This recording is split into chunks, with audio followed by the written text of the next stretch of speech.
Hey folks, it's AJ again with another Fantasy Grounds class. Working with Fantasy Grounds College, some great folks over there on Discord. I'll drop a link in the description below if you want to go check them out. They will teach you how to use Fantasy Grounds. Great stuff. You'll also find my videos on their Discord, on their website, so I'm pretty excited about that. Thank you, Founder Layrun. Today, I'm going to teach you how to basically get started, because it's going to be a short video, basically get started with creating effects in Fantasy Grounds. Now, what I want to do, I'm creating a new character here. I've got Ricky the Rogue, and I'm creating him, and I want to create his sneak attack ability. You can see how at every odd level, rogues gain another sneak attack die. Well, how do I do that? How do I make sure that it rolls the extra die when it needs to? I could simply roll another die and then add the damage, or ask the GM to add the damage. But the problem with that is things like damage reduction, which would apply to the die. And then it's really inconvenient anyway to just keep begging the GM to adjust the monster's hit points every time I stab it. So what I'm going to do is I'm going to, on my Actions tab of my character sheet, I'm going to click the star button to add a power. And you'll see this new category open up here. I'm going to call this power Sneak Attack, right? And then I'm going to right-click the power. I'm going to add an action. So left-click the Add an Action button. Then I'm going to come down to Add Effect.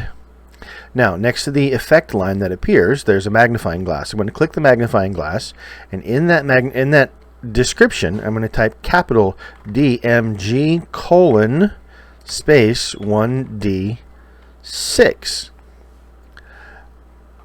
On targets, I'm going to apply that to myself. Now, don't freak out. I'm going to apply that to myself, and I'm going to have it expend on the next roll. Now, if I'm in the combat tracker, because you have to be in the combat tracker, you have to be in the combat tracker to have an effect on your character. I'm going to put myself in the combat tracker there. Give myself an initiative order of 1. Why not? Now I'm going to make an attack roll with my dagger. It doesn't matter. What weapon I use, as long as I meet the conditions for a sneak attack. As long as I meet the conditions for a sneak attack, this will work. Now, whatever I was attacking with that dagger, I definitely hit.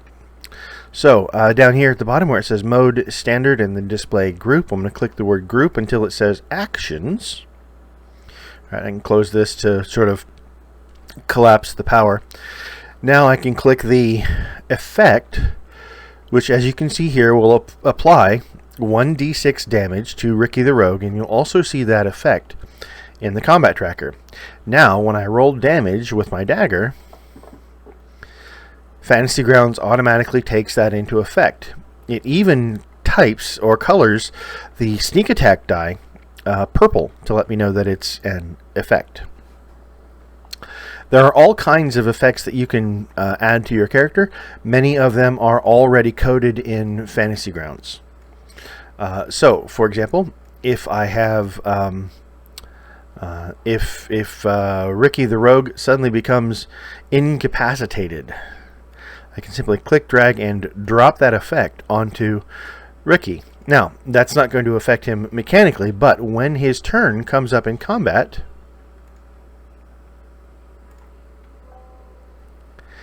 it will show that he is incapacitated and unable to move. You can apply all kinds of effects like rage, and they get very complicated actually. But most of the rage powers are coded into Fantasy Grounds. And you can find those effects and how to create them yourself by going to the wiki at fantasygrounds.com/wiki. You can simply Google Fantasy Grounds 5e effects library here, and it'll be the first option that pops up. And all of those effects are coded down below.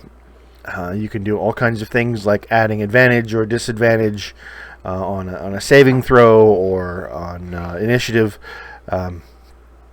Rage effects, resistance effects, attack bonuses, save bonuses, ongoing damage.